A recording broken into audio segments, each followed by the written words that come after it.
Okay, so welcome back. Whether you are continuing on watching the recording in one session or whether you stepped away and you've picked it up again where you left off, welcome back. Let's answer these questions. Remember, we stopped at the end of the last recording with these two concept check questions. As producers, plants can synthesize their own food. What are the only chemical ingredients plants require to do this? We have just finished talking about that at the end of the last recording. So hopefully you remember that the answer to this is carbon dioxide, CO2, and H2O, water. Okay, so carbon dioxide and water are the only chemical ingredients that plants need. Using those and sunlight energy, they can make any organic molecules that they need, any food molecules that they need. What is misleading about saying plants carry out photosynthesis and animals carry out cell respiration? What's wrong with this is that cell respiration is universal across all organisms. There are a very small number of exceptions to that statement, but basically all prokaryotes and all eukaryotes carry out some form of cell respiration. And in many cases, they carry out the full aerobic respiration that we're going to focus on primarily in this chapter. Plants included, because the energy that plants harvest from sunlight energy is directed specifically to just making food molecules and for nothing else. So in order for plants to make energy available to do everything else, to actually grow and make their lipids and carbohydrates and so forth, they do need to use cellular respiration as well. And of course, what we also need to bear in mind is that photosynthesis only works in daylight. There is nothing to support the plants at night if they only do photosynthesis. So they need cell respiration to support themselves at night when they can't do photosynthesis. So plants do not only photosynthesis, but also cell respiration. It is true to say that animals carry out cell respiration. There's nothing wrong with saying that. The problem here is that plants not only carry out photosynthesis, they also carry out respiration.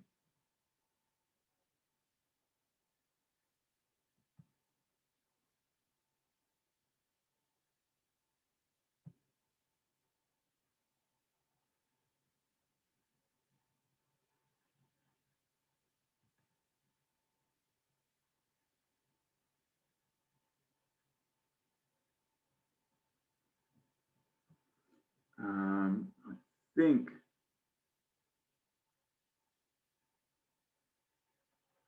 fit this in.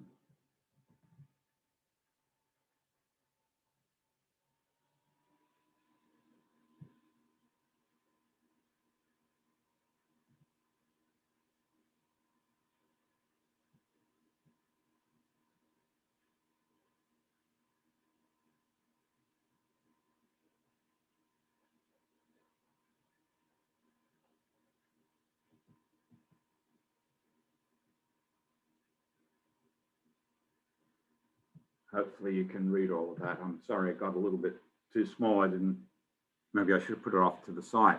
But this is the basic reason why respiration is something that is ongoing 24 hours a day, 7 days a week, and can provide energy for plants to grow all the time.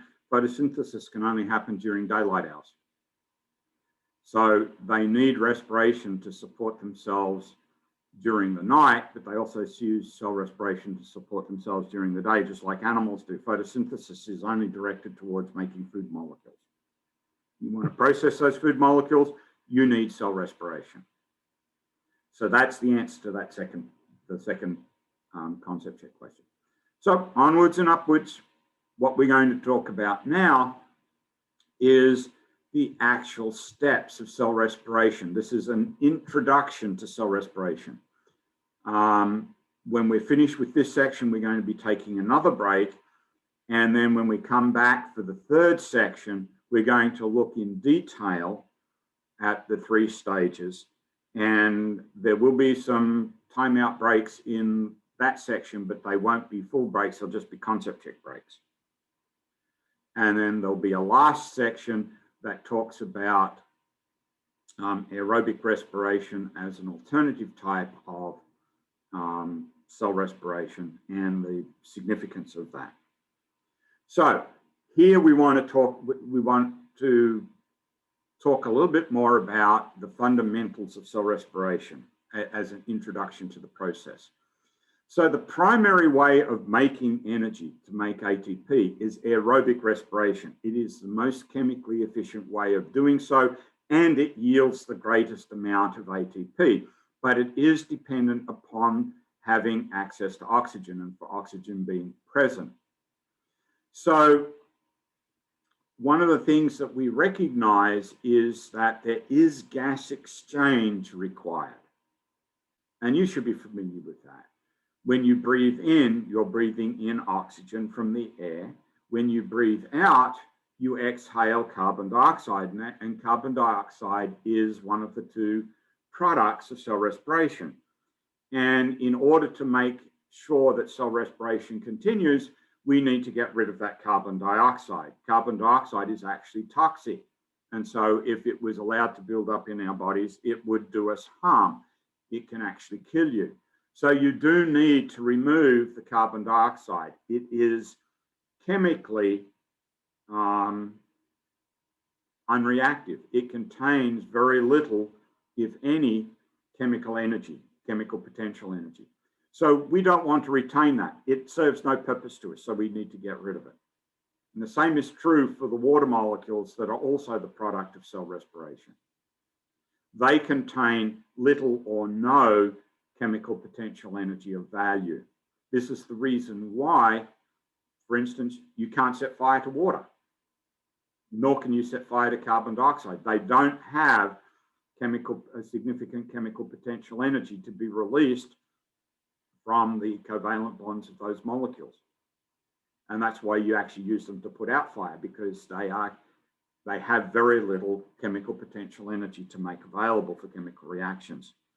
And so what that indicates to us is that as part of cell respiration, we are going to extract a significant amount of chemical potential energy out of the source of the carbon dioxide, which is the glucose molecule. So when we start thinking in terms of the chemistry of cell respiration, we have to remember that the carbon dioxide that we breathe out is going to be the direct product of the glucose that is the primary fuel for cells, the primary fuel reactant of cells. So that's one thing that we need to connect up. So the carbon dioxide or the oxygen comes in, gets carried to our cells. It's used as part of cell respiration, primarily in the muscle cells, but in all cells. And then carbon dioxide is produced, which is removed again as the waste product because we don't want to retain it. It has no energy value to us. In fact, it's toxic, so we do need to get rid of it. The other thing that we need to think in terms of is as we convert the glucose to carbon dioxide, what is it that we're extracting out of the glucose to give rise to carbon dioxide?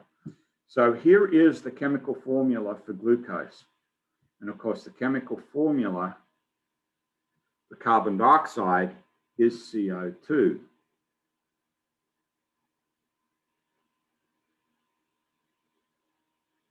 And so when we go from glucose to carbon dioxide, what it looks like is being removed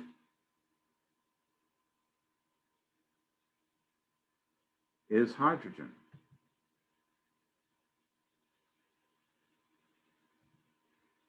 And to all intents and purposes, that is in fact what is happening. We are transferring hydrogens out of glucose. And the question then becomes, where do those hydrogens wind up? And all we need to do is think about the other byproduct of cell respiration. That's water. And water is a combination, of course, of hydrogen and oxygen. And remember, the other reagent that we've got, or the other reactant that we've got in cell respiration, is oxygen. So the way we go from glucose to carbon dioxide is to remove the hydrogens. What happens to those hydrogens? They are combined with the oxygen to produce the water that is the byproduct.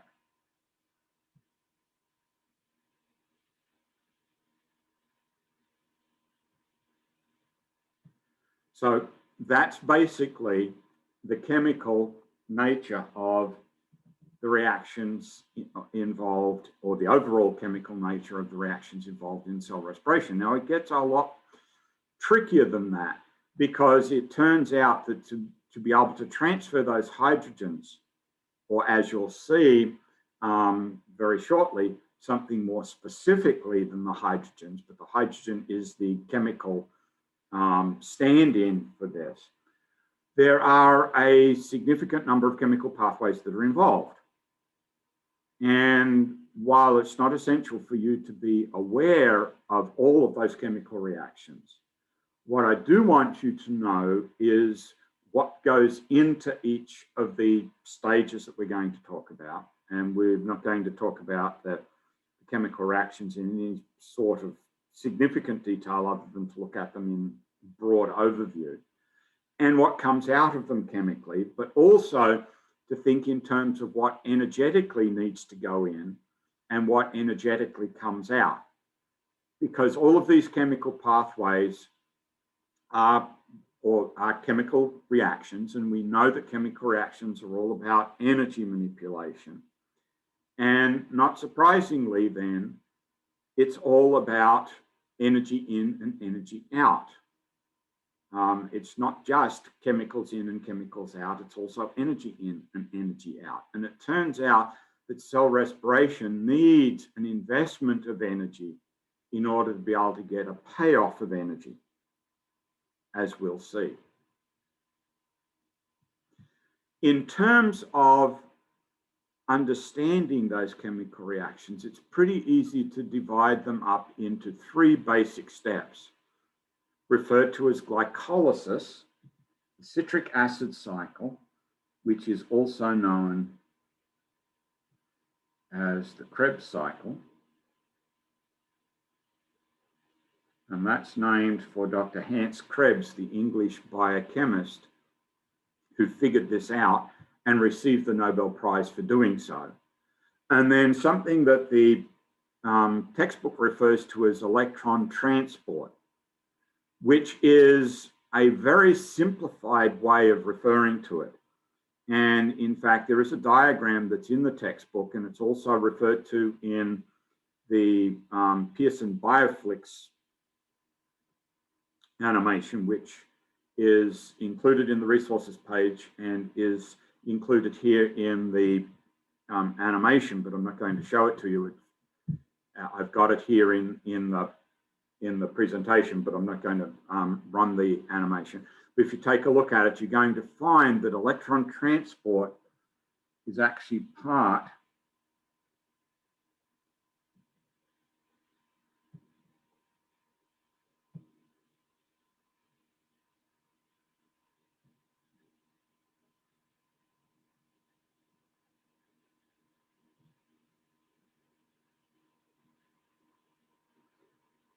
of a far more complicated process called oxidative phosphorylation. Now, I'll talk a little bit about what oxidative phosphorylation is when we get to that part of the presentation, because I think you really deserve to know a little bit more about this, because the diagram shows it, the Bioflix shows it, but the textbook does not really talk about it in much detail. It leaves it very much a black box. While giving you the name, it leaves it very much as a black box, which I think is somewhat unfair on you, to provide you with the name, but not to really explain what it's all about. Just leave it as a black box. So I will go into a little bit more detail about what oxidative phosphorylation is, without getting too detailed, just so that you know what that really is all about. But we have these three stages, and it turns out that they are very conveniently located within the cell in very specific locations. So glycolysis, which is the only truly universal part of cell respiration. So what I'm going to do here is label this as universal and does not require O2.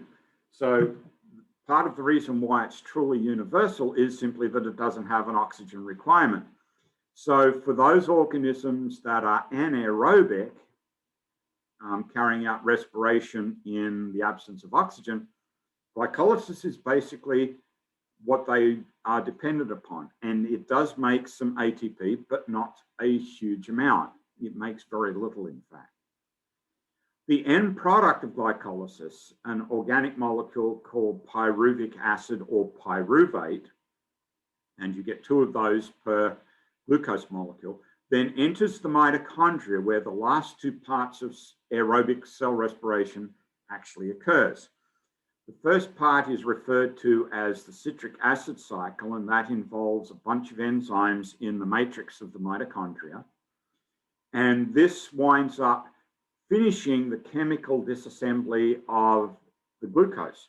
So at the end of the citric acid cycle, the only evidence of the glucose that you have left is the carbon dioxide. So the combination of glycolysis and the citric acid cycle gives rise to all the carbon dioxide that is the end product of the breakdown of glucose. In the process of doing that, you extract energy out of the glucose molecule, and you do so in the form of electrons. And those electrons then enter the 3rd stage of cell respiration, what the book refers to as the electron transport chain, but which I've already indicated is a little bit more complicated than that.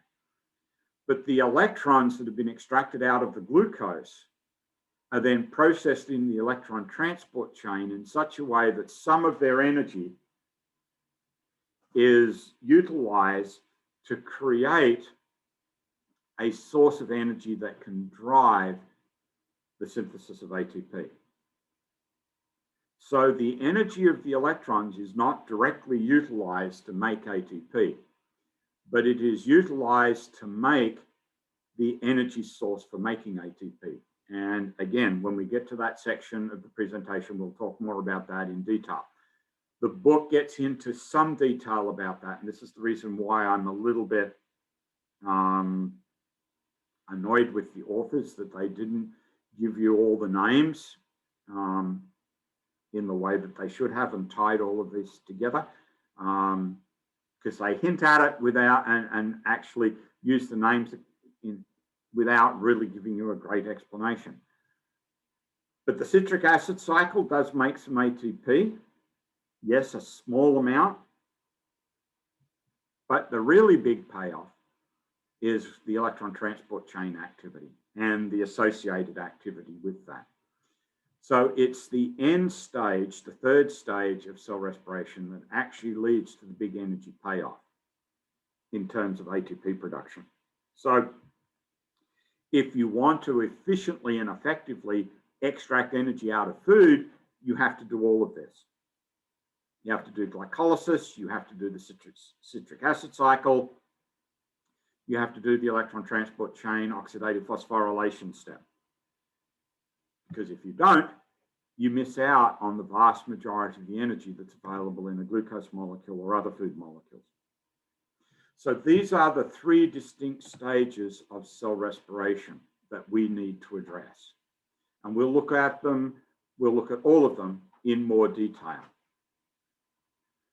So this gives you the next couple of slides just give you a brief overview of the chemical steps without actually addressing the chemical reaction. So basically it's summarizing what I've already told you from the diagram. Glycolysis splits the glucose into 2 pyruvic acid molecules. The pyruvic acid molecules then enter the mitochondria, part of the pyruvate. enters the citric acid cycle. It's not the pyruvates themselves that enter the citric acid cycle. It's another molecule that's derived from the pyruvate that does that. We'll talk a little bit about that, but we won't get hung up on it. But it's kind of important to talk about it because it is the source of some of the carbon dioxide and some of the energy.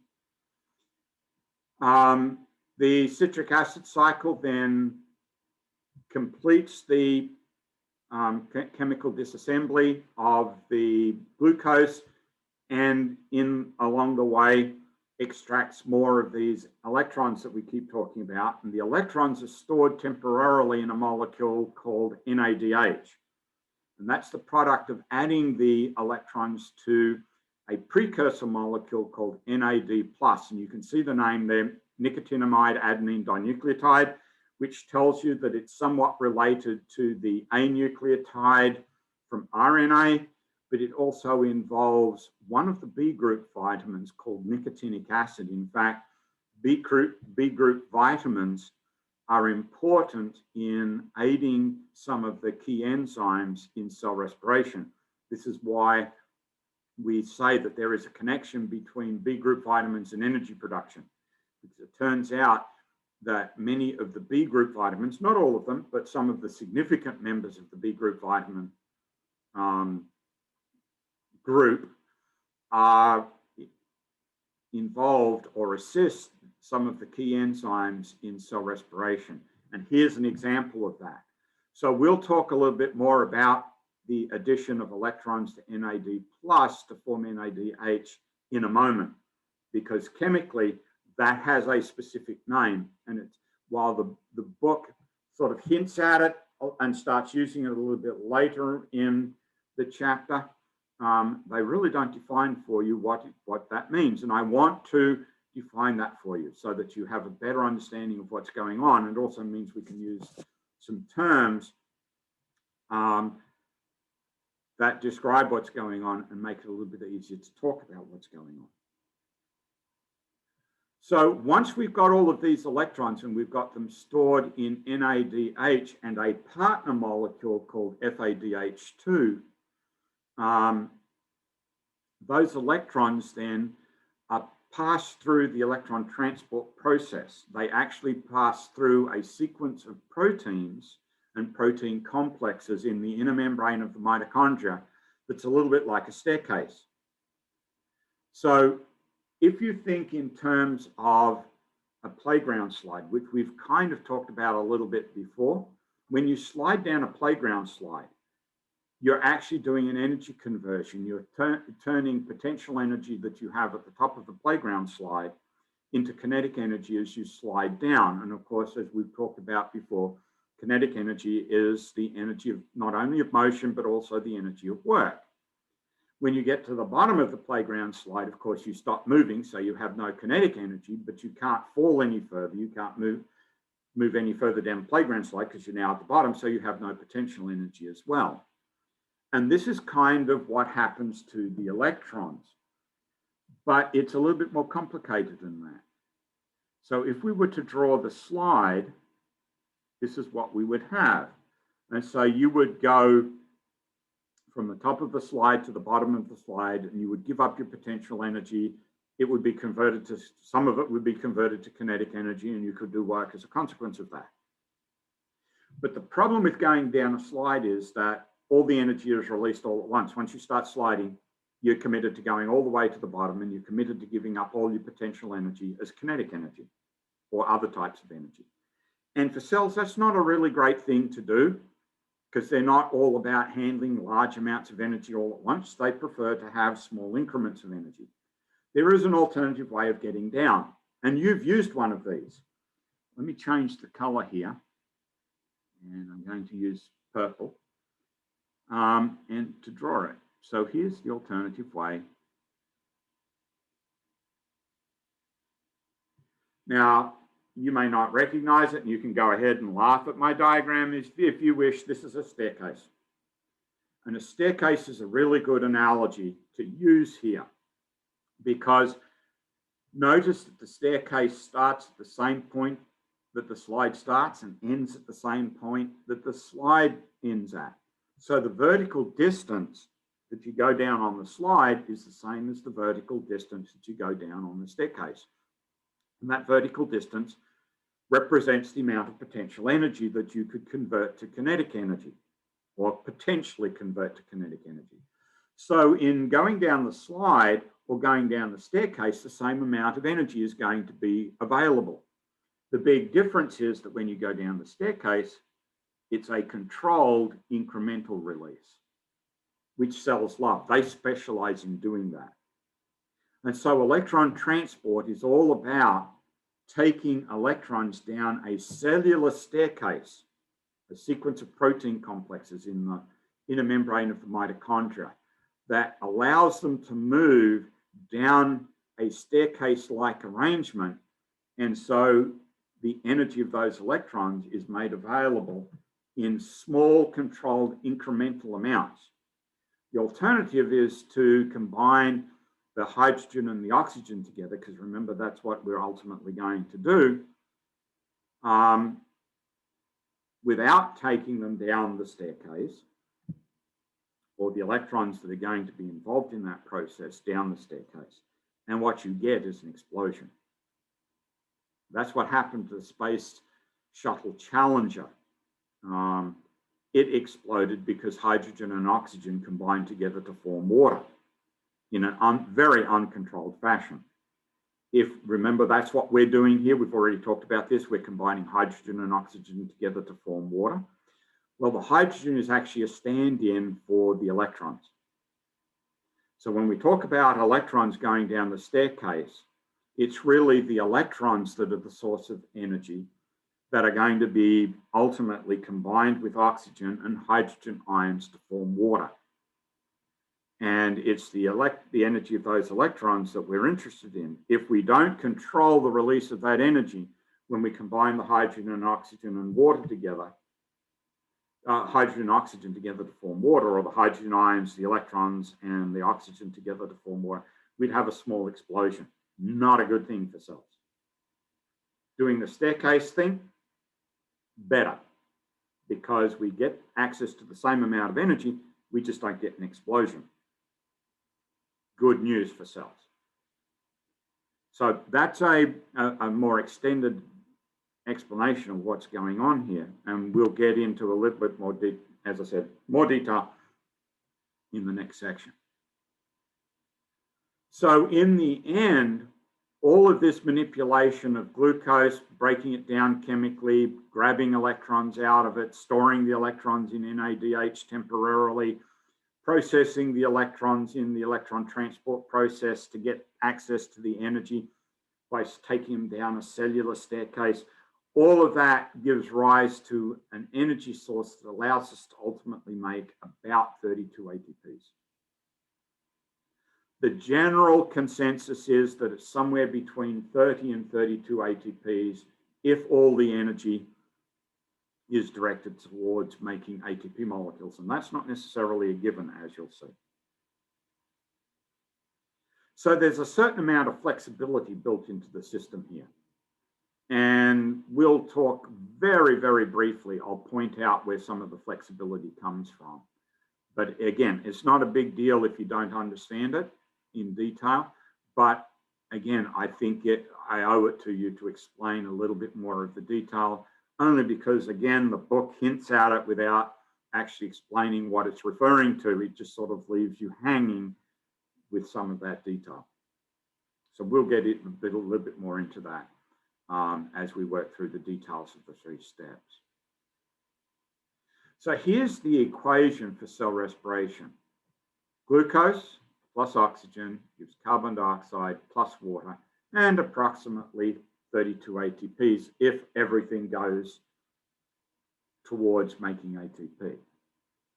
So remember again that what is being taken away from the glucose is the hydrogens.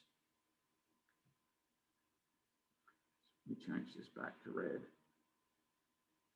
So the glucose goes to carbon dioxide, the oxygen goes to water, and the hydrogens from glucose,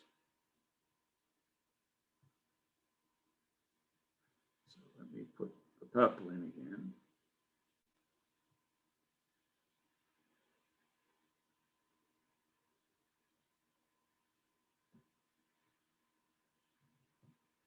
Let's try this.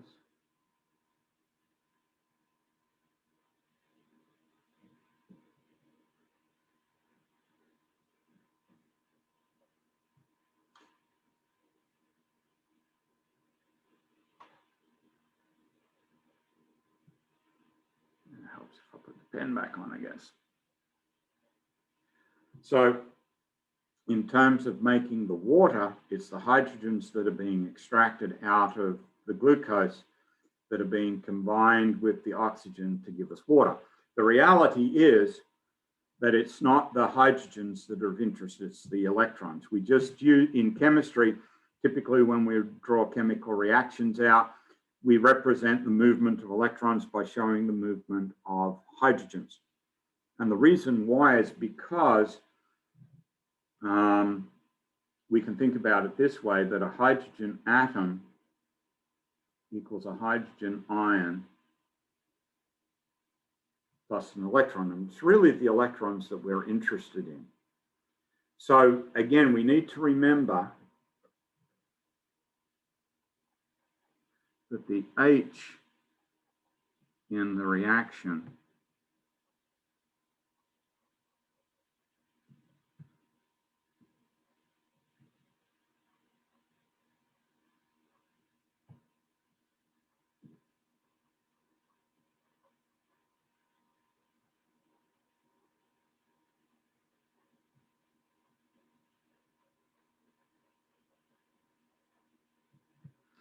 and in fact, what I think I'm going to do is take it out, take this out of here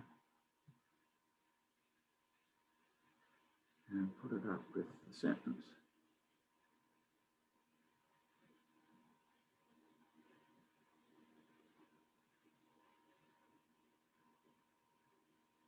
So a hydrogen equals a hydrogen ion plus an electron.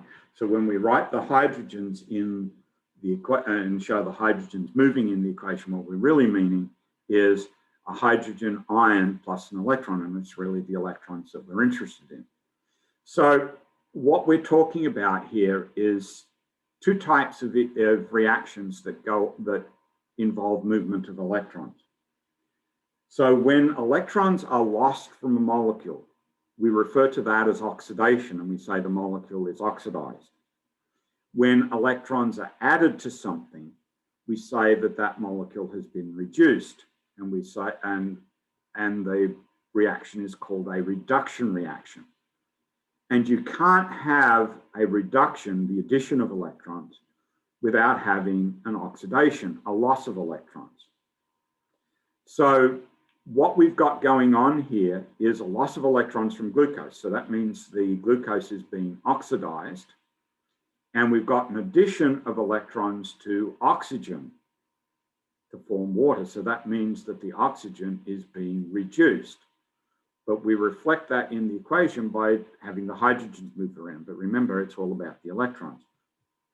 So there are two ways that you can remember this idea of moving electrons.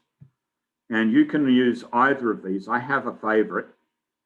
So I'm going to change everything to black.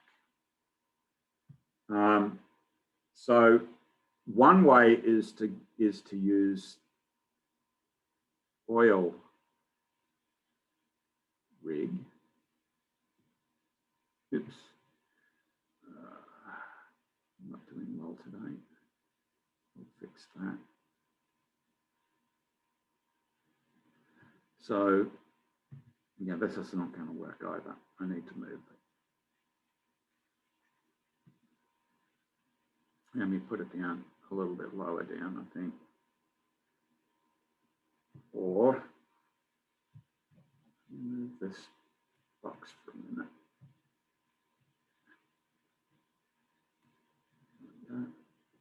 Move the box back down the bottom here, and we'll do it this way.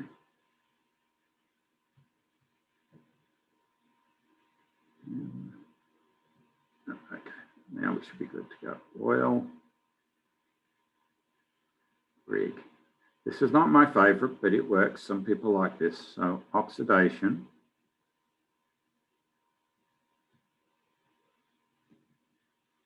is loss of electrons, and reduction is gain of electrons. My favorite, however, is the other one, and I'm going to do that in red. And this is Leo Grr. Why do I like this? Because Leo the lion goes grr. Makes it a little bit easier to understand or to remember. So loss of electrons is oxidation. Gain of electrons is reduction. And these are so tightly linked together that rather than talking about reduction and oxidation reactions, we actually talk about redox reactions. Because you can't have one without the other. You can't reduce something, add electrons to it, without taking electrons away from something else. They don't magically appear or disappear. And we have to think of them as a source of energy. And remember, we learned when we talked about the laws of thermodynamics that energy can neither be created nor destroyed. It can't magically appear or disappear. Electrons are the same way. Because they represent energy, they can't magically appear or disappear either. So if you're going to add electrons to something, you've got to take them away from something else. You can't have a reduction without an oxidation. They go together. So if we're going to take electrons away from glucose, that means oxidation, we've got to reduce something else. And ultimately, it's the oxygen that is reduced to water by the addition of the electrons. So when we think in terms of the transformation of water or the transformation of oxygen in respiration, this, and I'll change this back to black again. Oxygen to water, well, this is a reduction.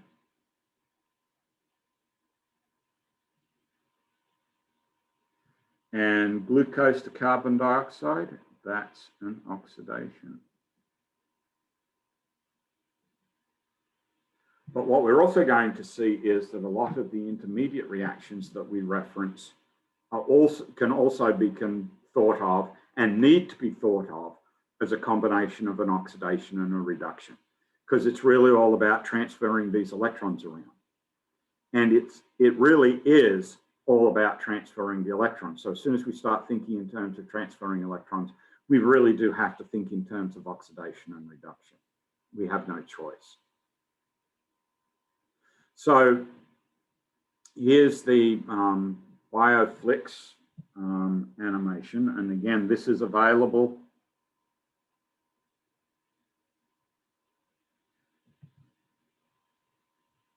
on the Chapter 6 resource page.